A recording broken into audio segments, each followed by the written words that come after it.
మాస్టర్తో మాట మంతి కార్యక్రమానికి స్వాగతం.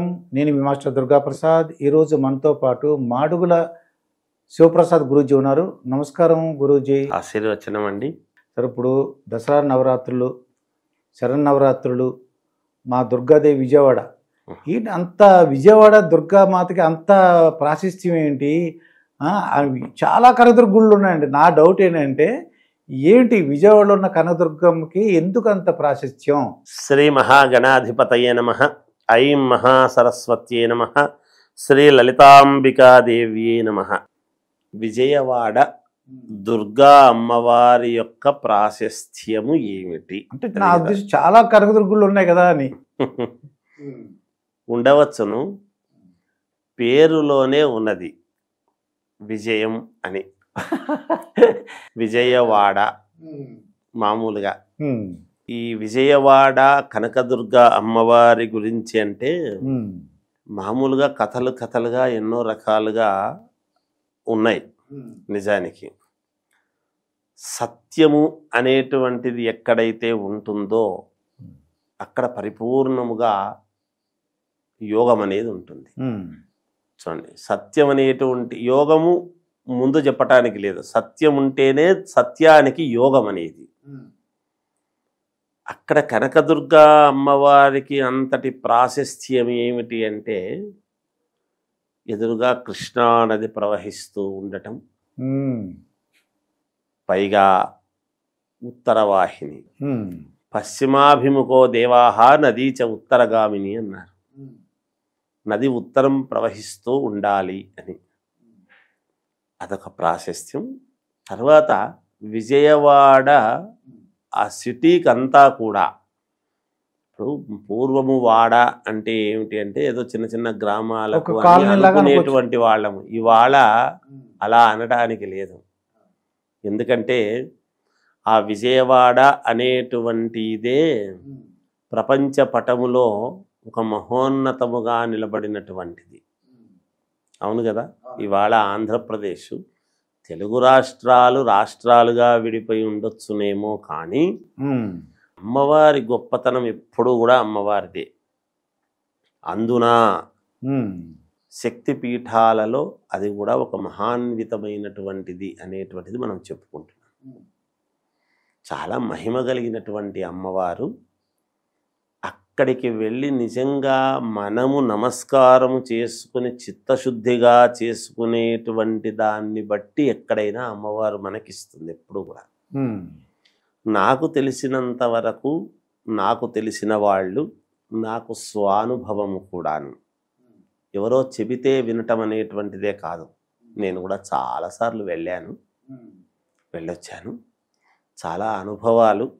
అమ్మవారు నిదర్శనము. అక్కడ కూర్చొని సాక్షాత్తు పార్వతీదేవి బెజవాడ కనకదుర్గగా అక్కడ కూర్చొని ఉన్నది. దుర్గా అనంగానే ప్రతి వాళ్లకు ఏముంటుంది అంటే అబ్బా రౌద్రము కోపముతో ఉంటుంది అని అనుకుంటారు. అలా కాదు. మామూలుగా అమ్మవారు, ఏ అమ్మవారు ఎంత శక్తి స్వరూపిణి అయినా ప్రజలు అందరూ ఆమె కన్న బిడ్డలే.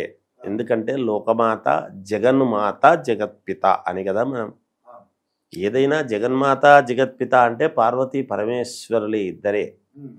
విజయవాడ గొప్పతనము ఇప్పుడే కాదండి, ఇంకా పోను పోను పోను పోను అమ్మవారి యొక్క ఇవి చాలా తెలుస్తాయి.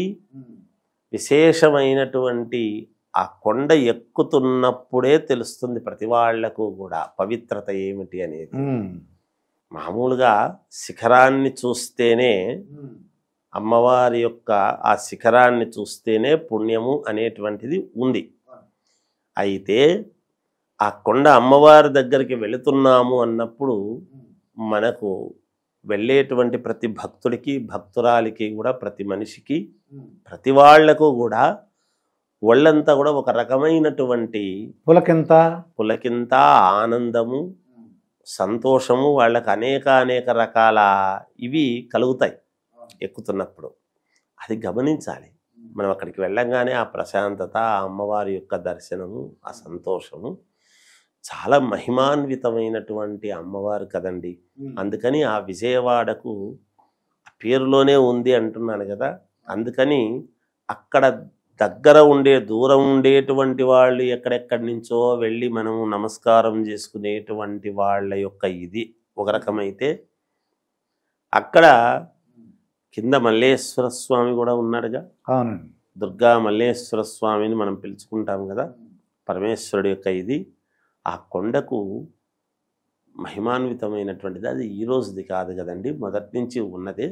పరమ పవిత్రమైనటువంటిది. ఎంత చెప్పినా తక్కువే దాని గురించి. నేను అనుకోవటం కూడా అండి, నా స్వీయ అనుభవం ఇందాక అన్నారు కదా, నేను అనిపించింది మా కాకినాడ నుంచి హైదరాబాద్ కారులో వచ్చేస్తున్నాను డ్రైవ్ చేసుకుంటూ.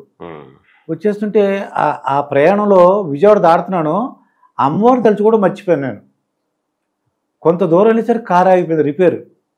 మళ్ళీ వెనక్కి వచ్చి విజయవాడలో రిపేర్ చేయించుకుంటే అప్పుడు అది తెలిసింది, అమ్మా నిన్నే మర్చిపోయాను. అప్పటి నుంచి ఇప్పుడు నేను విజయవాడ దాటిన ఒకసారి ఆగి దిగి దండం పెట్టుకుని అప్పుడు మళ్ళీ ప్రయాణిస్తాను. నేను ఆ రోజు మాత్రం ఆ హడావుల్లో వచ్చేసానండి. ఏది ఎన్ననుకో అప్పుడు నేను అనుకోవడం అంటే, బాబు ఏంటి వెళ్ళిపోతుంది, నన్ను మర్చిపోయావా ఏంటి అన్న నాకు అలా అనిపించింది.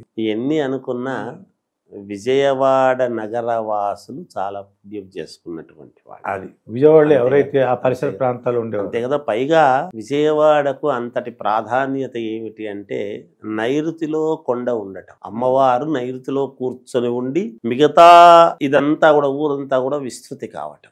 అది వాస్తు ప్రకారం కూడా బాగుందన్నమాట. చాలా వాస్తు ప్రకారముగా విజయవాడ ఎంత గొప్పది అంటే, నేను వాస్తు అస్ట్రాలజర్ రెండూ కూడా కాబట్టి చాలా గొప్పది. ఆ కృష్ణా నది ప్రవహిస్తూ ఉండటం అనేటువంటిది వేరే ఎక్కడా కూడా వేరే ప్రదేశాలకు అంత ఇది లేదు, తక్కువ. ఒకటి ఏంటంటే, ఏదన్నా కోరికలు అడిగినట్లయితే అమ్మని వెంటనే అది తీరుస్తున్నట్టుగా నాకు అనిపించింది. అందుకే సత్యము అంటున్నాను కదా, సత్యము ఎక్కడైతే ఉంటుందో అక్కడ వైభవము గొప్పతనము అన్నీ ఉంటాయి. అక్కడ మనకు ఖచ్చితముగా నెరవేరటానికి మేలు జరుగుతుంది గాక.